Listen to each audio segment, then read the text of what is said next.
ಓಂ ಶ್ರೀ ಗುರುಭ್ಯೋ ನಮಃ. ಫ್ರೆಂಡ್ಸ್, ಎಲ್ಲರಿಗೂ ನಮಸ್ಕಾರ. ಪ್ರೀತಿಯ ವೃಶ್ಚಿಕ ರಾಶಿಯ ಆತ್ಮೀಯ ಬಂಧುಗಳೇ, ನಿಮಗೆಲ್ಲರಿಗೂ ಕೂಡ ಹೃದಯಪೂರ್ವಕ ಸ್ವಾಗತ.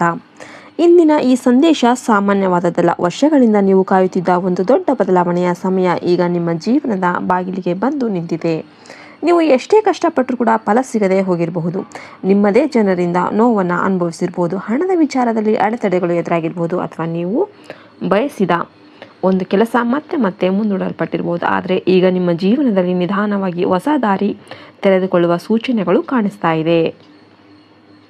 ಈ ವಿಡಿಯೋವನ್ನು ನೋಡುತ್ತಿರುವಾಗ ನಿಮ್ಮ ಮನಸ್ಸಲ್ಲಿ ಒಮ್ಮೆ ನಿಮ್ಮ ಇಷ್ಟ ದೇವರ ಹೆಸರನ್ನು ಸ್ಮರಿಸಿ. ಈ ಸಂದೇಶ ನಿಮ್ಮ ಜೀವನಕ್ಕೆ ಸಂಬಂಧಿಸಿದೆ ಅಂತ ಅನಿಸಿದರೆ ಮನಸ್ಸಿನಿಂದ ದೇವರನ್ನು ನೆನೆದು ಈ ವಿಡಿಯೋಗೆ ಲೈಕ್ ಮಾಡಿ, ನಿಮ್ಮ ಆತ್ಮೀಯರೊಂದಿಗೆ ಶೇರ್ ಮಾಡಿ ಮತ್ತು ಇಂತಹ ಜ್ಯೋತಿಷ್ಯ ಹಾಗೂ ಆಧ್ಯಾತ್ಮಿಕ ಸಂದೇಶಗಳಿಗಾಗಿ ನಮ್ಮ ಚಾನಲನ್ನು ಸಬ್ಸ್ಕ್ರೈಬ್ ಮಾಡಿ. ವೃಶ್ಚಿಕ ರಾಶಿಯವರೇ, ನಿಮ್ಮ ಜೀವನದಲ್ಲಿ ಬಹಳ ದಿನಗಳಿಂದ ನಿಂತಿದ್ದ ಕೆಲವು ಕೆಲಸಗಳು ಮತ್ತೆ ಚಲನೆ ಪಡಿಬಹುದು. ನೀವು ಮರೆತೇ ಬಿಟ್ಟಿದ್ದ ಅವಕಾಶವೊಂದು ಮತ್ತೆ ನಿಮ್ಮ ಮುಂದೆ ಬರಬಹುದು. ಬಹಳ ದಿನಗಳಿಂದ ಸಂಪರ್ಕ ಇಲ್ಲದ ವ್ಯಕ್ತಿಯೊಬ್ಬರು ಮತ್ತೆ ನಿಮ್ಮನ್ನು ಸಂಪರ್ಕಿಸಬಹುದು. ಬರಬೇಕಾಗಿದ್ದ ಹಣದ ಬಗ್ಗೆ ಸುದ್ದಿ ಸಿಗಬಹುದು. ಉದ್ಯೋಗದಲ್ಲಿರುವವರಿಗೆ ಹೊಸ ಜವಾಬ್ದಾರಿ ಅಥವಾ ಉತ್ತಮ ಅವಕಾಶ ದೊರೆಯಬಹುದು. ವ್ಯಾಪಾರ ಮಾಡುವವರಿಗೆ ಹೊಸ ಗ್ರಾಹಕ, ಹೊಸ ಸಂಪರ್ಕ ಅಥವಾ ಹೊಸ ಒಪ್ಪಂದದ ದಾರಿ ತೆರೆದುಕೊಳ್ಳಬಹುದು. ಆದರೆ ಈ ಬದಲಾವಣೆಗಳು ಆರಂಭವಾಗುವ ಸಮಯದಲ್ಲಿ ನೀವು ಒಂದು ದೊಡ್ಡ ತಪ್ಪನ್ನು ಮಾಡಬಾರ್ದು. ನಿಮ್ಮ ಮುಂದಿನ ಯೋಜನೆಗಳನ್ನು ಎಲ್ಲರಿಗೂ ಹೇಳಬೇಡಿ. ನೀವು ಯಾವ ಕೆಲಸ ಪ್ರಾರಂಭ ಮಾಡ್ತೀರಿ, ಎಷ್ಟು ಹಣ ಬರುತ್ತೆ, ಯಾರೊಂದಿಗೆ ಹೊಸ ವ್ಯವಹಾರ ಮಾಡ್ತೀರಿ, ಯಾವ ಆಸ್ತಿ ಖರೀದಿಸಿ ಮಾಡೋದಕ್ಕೆ ಯೋಚನೆ ಮಾಡ್ತಿದ್ದೀರಿ, ನಿಮ್ಮ ಮುಂದಿನ ಹೆಜ್ಜೆ ಏನು ಅನ್ನೋದನ್ನು ಯಾರಿಗೂ ಹೇಳೋದಕ್ಕೆ ಹೋಗಬೇಡಿ. ವೃಶ್ಚಿಕ ರಾಶಿಯವರೇ, ನಿಮ್ಮ ರಹಸ್ಯಗಳನ್ನು ಕಾಪಾಡಿಕೊಳ್ಳೋದು ಈ ಸಮಯದಲ್ಲಿ ನಿಮ್ಮ ಶಕ್ತಿಯಾಗಿದೆ. ನೀವು ಮೌನವಾಗಿ ಕೆಲಸ ಮಾಡಿ. ನಿಮ್ಮ ಫಲಿತಾಂಶ ಬಂದ ನಂತರ ಜಗತ್ತಿಗೆ ತೋರಿಸಿ. ನಿಮ್ಮ ಯಶಸ್ಸನ್ನು ನೀವು ಘೋಷಿಸುವ ಅಗತ್ಯ ಇಲ್ಲ. ನಿಮ್ಮ ಯಶಸ್ಸೇ ಎಲ್ಲವನ್ನ ಮಾತನಾಡುವಂತೆ ಮಾಡಿ. ಎರಡನೇ ಎಚ್ಚರಿಕೆ, ಹಣದ ಬಗ್ಗೆ. ನಿಮ್ಮ ಕೈಗೆ ಹಣ ಬರಲು ಆರಂಭವಾದಾಗ ನಿಮ್ಮ ಸುತ್ತಮುತ್ತಲಿರುವ ಕೆಲವರು ನಿಮ್ಮ ಬಳಿ ಸಹಾಯ ಕೇಳ್ಬೋದು. ಸಂಬಂಧಿಕರು, ಸ್ನೇಹಿತರು ಅಥವಾ ಪರಿಚಯದವರು ವಿವಿಧ ಕಾರಣಗಳನ್ನು ಹೇಳಿ ಸಾಲ ಕೇಳ್ಬೋದು. ಸಹಾಯ ಮಾಡುವುದು ತಪ್ಪಲ್ಲ, ಆದರೆ ನಿಮ್ಮ ಭವಿಷ್ಯಕ್ಕೆ ತೊಂದರೆಯಾಗುವಷ್ಟು ಹಣವನ್ನು ಸಾಲವಾಗಿ ನೀಡಬೇಡಿ. ನಿಮ್ಮ ಹಣವನ್ನು ಮೊದಲು ನಿಮ್ಮ ಕುಟುಂಬದ ಅಗತ್ಯಗಳಿಗೆ, ನಿಮ್ಮ ಭವಿಷ್ಯದ ಭದ್ರತೆಗೆ, ನಿಮ್ಮ ಕೆಲಸದ ಅಭಿವೃದ್ಧಿಗೆ ಮತ್ತು ಉಳಿತಾಯಕ್ಕೆ ಬಳಸಿಕೊಳ್ಳಿ. ಹೂಡಿಕೆ ಮಾಡಬೇಕಾದಾಗ ಸರಿಯಾದ ಮಾಹಿತಿ ಪಡೆದುಕೊಳ್ಳಿ. ತಕ್ಷಣ ದೊಡ್ಡ ಲಾಭ ಬರುತ್ತೆ ಅಂತೇಳಿ ಕಣ್ಮುಚ್ಚಿ ನಂಬೇಡಿ. ನಿಮ್ಮ ಪರಿಶ್ರಮದಿಂದ ಬಂದ ಹಣವನ್ನು ರಕ್ಷಿಸುವ ಜವಾಬ್ದಾರಿ ಕೂಡ ನಿಮ್ಮದೇ ಆಗಿರುತ್ತೆ. ಮೂರನೆಯ ಮತ್ತು ಅತ್ಯಂತ ಮುಖ್ಯವಾದ ಎಚ್ಚರಿಕೆ, ನಿಮ್ಮ ಕೋಪ ಮತ್ತು ಮಾತಿನ ಬಗ್ಗೆ. ವೃಶ್ಚಿಕ ರಾಶಿಯವರು ಮನಸ್ಸಿನಲ್ಲಿ ವಿಷಯಗಳನ್ನು ಆಳವಾಗಿ ತೆರೆದುಕೊಳ್ಳುವ ಸ್ವಭಾವ ಹೊಂದಿರ್ತಾರೆ.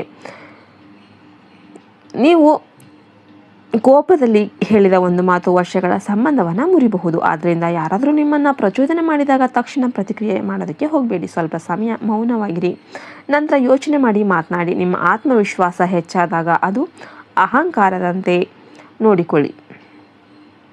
ಅದು ಯಾವುದೇ ಕಾರಣಕ್ಕೂ ಅಹಂಕಾರದಂತೆ ತೋರಬಾರ್ದು, ಕಾಣಿಸಬಾರ್ದು. ಇದೀಗ ನಿಮ್ಮ ಪ್ರೀತಿ ಮತ್ತು ಸಂಬಂಧಗಳ ಬಗ್ಗೆ ಒಂದು ವಿಶೇಷ ಸೂಚನೆ. ವೃಶ್ಚಿಕ ರಾಶಿಯವರಲ್ಲಿ ಕೆಲವರು ಪ್ರೀತಿಯಲ್ಲಿ ಬಹಳ ನೋವು ಅನುಭವಿಸುವ ಸಾಧ್ಯತೆ ಇದೆ. ನೀವು ಯಾರನ್ನಾದರೂ ನಿಜವಾದ ಮನಸ್ಸಿನಿಂದ ಪ್ರೀತಿಸಿ ಅವರಿಂದ ಮೋಸ ಅಥವಾ ನಿರ್ಲಕ್ಷ್ಯ ಅನುಭವಿಸ್ತಾ ಇರ್ಬೋದು. ಕೆಲವರು ನಿಮ್ಮನ್ನು ಮಧ್ಯದಲ್ಲೇ ಬಿಟ್ಟು ಹೋಗಿರಬಹುದು. ಆದರೆ ಈಗ ನಿಮ್ಮ ಜೀವನದಲ್ಲಿ ಸಂಬಂಧಗಳ ವಿಷಯದಲ್ಲಿ ಒಂದು ಹೊಸ ಅಧ್ಯಾಯ ಆರಂಭವಾಗುವ ಸಾಧ್ಯತೆ ಇದೆ. ಹಳೆಯ ವ್ಯಕ್ತಿಯೊಬ್ಬರು ಮತ್ತೆ ಸಂಪರ್ಕ ಮಾಡ್ಬೋದು, ಅಥವಾ ಸಂಪೂರ್ಣ ಹೊಸ ವ್ಯಕ್ತಿಯೊಬ್ಬರು ನಿಮ್ಮ ಜೀವನಕ್ಕೆ ಬರಬಹುದು. ಈ ವ್ಯಕ್ತಿಯ ಹೆಸರು ಕ, ಮ ಅಥವಾ ರ ಅಕ್ಷರದಿಂದ ಆರಂಭವಾಗುವ ಸಾಧ್ಯತೆ ಇದೆ ಎಂಬುದು ಜ್ಯೋತಿಷ್ಯ ನಂಬಿಕೆಯ ಆಧಾರ. ಹೊಸ ವ್ಯಕ್ತಿ ನಿಮ್ಮ ಜೀವನಕ್ಕೆ ಬಂದಾಗ ನೀವು ಮೊದಲು ಅನುಮಾನ ಮಾಡಬಹುದು. ಹಿಂದಿನ ನೋವುಗಳು ನಿಮ್ಮ ಮನಸ್ಸಿನಲ್ಲಿ ಭಯವನ್ನು ಮೂಡಿಸಬಹುದು. ಆದರೆ ಪ್ರತಿಯೊಬ್ಬ ಹೊಸ ವ್ಯಕ್ತಿಯನ್ನು ಕೂಡ ಹಳೆಯ ವ್ಯಕ್ತಿಯ ತಪ್ಪಿನಿಂದ ಅಳಿಬೇಡಿ. ಸಮಯ ಕೊಡಿ, ಅವರ ನಿಜವಾದ ಸ್ವಭಾವವನ್ನು ನೋಡಿ. ನಿಮ್ಮ ಆತ್ಮ ಗೌರವವನ್ನು ಕಾಪಾಡಿಕೊಂಡೇ ಸಂಬಂಧವನ್ನು ಮುಂದುವರಿಸಿ. ಈ ವ್ಯಕ್ತಿಯ ಆಗಮನದ ನಂತರ ನಿಮ್ಮ ಕುಟುಂಬದಲ್ಲಿ ಕೂಡ ಒಂದು ಶುಭ ಬೆಳವಣಿಗೆ ಅನ್ನೋದು ಸಂಭವ ಆಗ್ಬೋದು. ಮನೆ, ಜಮೀನು, ವಾಹನ, ಮದುವೆ, ದಾಖಲೆ ಅಥವಾ ಕುಟುಂಬದ ಹಳೆಯ ವಿವಾದವೊಂದಕ್ಕೆ ಪರಿಹಾರದ ದಾರಿ ಕೂಡ ಕಾಣಬಹುದು. ಬಹಳ ದಿನಗಳಿಂದ ನಿಂತಿದ್ದ ಒಂದು ಕೆಲಸ ಮತ್ತೆ ಆರಂಭ ಆಗ್ಬೋದು. ಮನೆಯಲ್ಲಿದ್ದ ಒತ್ತಡ ಕಡಿಮೆಯಾಗಿ ಎಲ್ಲರೂ ಕೂಡ ಒಟ್ಟಿಗೆ ಸಂತೋಷ ಪಡುವ ಸಂದರ್ಭ ಬರಬಹುದು. ವೃಶ್ಚಿಕ ರಾಶಿಯವರೇ, ನೀವು ಇಷ್ಟು ವರ್ಷ ಕಾಯುತ್ತಿದ್ದುದು ನಿಮ್ಮ ಜೀವನದ ಅಂತ್ಯವಲ್ಲ. ಕೆಲವೊಮ್ಮೆ ದೇವರು ನಮ್ಮನ್ನು ಸರಿಯಾದ ಸಮಯಕ್ಕಾಗಿ ಕಾಯಿಸ್ತಾ ಇರ್ತಾರೆ. ನೀವು ತಪ್ಪು ವ್ಯಕ್ತಿಗಳಿಂದ ದೂರ ಇರಬೇಕಾಗಿತ್ತು, ಕೆಲವು ಅನುಭವಗಳನ್ನು ಪಡಿಬೇಕಾಗಿತ್ತು. ವೃಶ್ಚಿಕ ರಾಶಿಯವರೇ, ಈಗ ಬಹಳ ಗಮನದಿಂದ ಕೇಳಿ. ಮುಂದಿನ 48 ಗಂಟೆಗಳು ನಿಮ್ಮ ಜೀವನದ ಕೆಲವು ವಿಚಾರಗಳಲ್ಲಿ ಗಮನಾರ್ಹವಾದ ಚಲನೆ ಉಂಟು ಮಾಡುವ ಸಮಯ ಆಗಿರಬಹುದು. ಇದನ್ನು ಖಚಿತ ಭವಿಷ್ಯವಾಣಿ ಅಂತ ಅಲ್ಲ, ಜ್ಯೋತಿಷ ನಂಬಿಕೆ ಆಧಾರದ ಮೇಲೆ ಒಂದು ಆಧ್ಯಾತ್ಮಿಕ ಸೂಚನೆಯಾಗಿ ತೆಗೆದುಕೊಳ್ಳಿ. ಮೊದಲ ಬದಲಾವಣೆ ನಿಮ್ಮ ಸಂಬಂಧದ ವಿಚಾರದಲ್ಲಿ ಕಾಣಿಸಿಕೊಳ್ಬಹುದು. ಬಹಳ ದಿನಗಳಿಂದ ನಿಮ್ಮೊಂದಿಗೆ ಮಾತನಾಡದ ವ್ಯಕ್ತಿಯೊಬ್ಬರು ನಿಮ್ಮನ್ನು ಸಂಪರ್ಕ ಮಾಡೋದಕ್ಕೆ ಪ್ರಯತ್ನ ಮಾಡ್ತಿರಬಹುದು. ಫೋನ್ ಕಾಲ್ ಬರ್ಬೋದು, ಸಂದೇಶ ಬರ್ಬೋದು, ಅಥವಾ ಅವರ ಬಗ್ಗೆ ಮತ್ತೊಬ್ಬರಿಂದ ಸುದ್ದಿ ಸಿಗಬಹುದು. ಕೆಲವರಿಗೆ ಹಳೆಯ ಸಂಬಂಧದ ಒಂದು ಸತ್ಯ ತಿಳಿಬಹುದು, ಇನ್ನು ಕೆಲವರಿಗೆ ಹೊಸ ವ್ಯಕ್ತಿಯ ಪರಿಚಯ ಆಗಬಹುದು.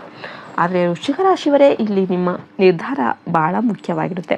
ಹಳೆಯ ವ್ಯಕ್ತಿ ಮರಳಿ ಬಂದರೆ ಕೇವಲ ಭಾವನೆಗೆ ಒಳಗಾಗಿ ತಕ್ಷಣ ಎಲ್ಲವನ್ನು ಕೂಡ ಒಪ್ಪಿಕೊಳ್ಳೋದಕ್ಕೆ ಹೋಗಬೇಡಿ. ಅವರು ನಿಜವಾಗಿ ಕೂಡ ಬದಲಾಗಿದ್ದಾರಾ, ನಿಮ್ಮ ಗೌರವವನ್ನು ಕಾಪಾಡ್ತಾರಾ, ನಿಮ್ಮ ಜೀವನಕ್ಕೆ ಶಾಂತಿ ತರ್ತಾರಾ ಎಂಬುದನ್ನು ಗಮನಿಸಿ. ನಿಮ್ಮ ಆತ್ಮಗೌರವಕ್ಕಿಂತ ದೊಡ್ಡ ಸಂಬಂಧ ಯಾವುದೂ ಕೂಡ ಇಲ್ಲ. ಎರಡನೇ ಬದಲಾವಣೆ ನಿಮ್ಮ ಕೆಲಸ ಮತ್ತು ಹಣದ ವಿಚಾರಕ್ಕೆ ಸಂಬಂಧಿಸಿರಬಹುದು. ನೀವು ಬಹಳ ದಿನಗಳಿಂದ ಕಾಯುತ್ತಿದ್ದ ಒಂದು ಅವಕಾಶದ ಬಗ್ಗೆ ಮಾಹಿತಿ ಸಿಗಬಹುದು. ಉದ್ಯೋಗದಲ್ಲಿರುವವರಿಗೆ ಹೊಸ ಜವಾಬ್ದಾರಿ, ಸ್ಥಾನಮಾನ ಅಥವಾ ಹೆಚ್ಚುವರಿ ಆದಾಯದ ದಾರಿ ಕೂಡ ಕಾಣಿಸಿಕೊಳ್ಬೋದು. ಉದ್ಯೋಗ ಹುಡುಕ್ತಾ ಇರೋರಿಗೆ ಹೊಸ ಫೋನ್ ಕಾಲ್ ಬರ್ಬೋದು. ವ್ಯಾಪಾರಿಗಳಿಗೆ ಹೊಸ ಗ್ರಾಹಕ ಅಥವಾ ಹೊಸ ಒಪ್ಪಂದ ಸಿಗಬಹುದು. ಕೆಲವರಿಗೆ ತಮ್ಮ ಹಳೆಯ ಕೌಶಲ್ಯದಿಂದ ಹೊಸ ಆದಾಯದ ದಾರಿ ಸಿಗಬಹುದು.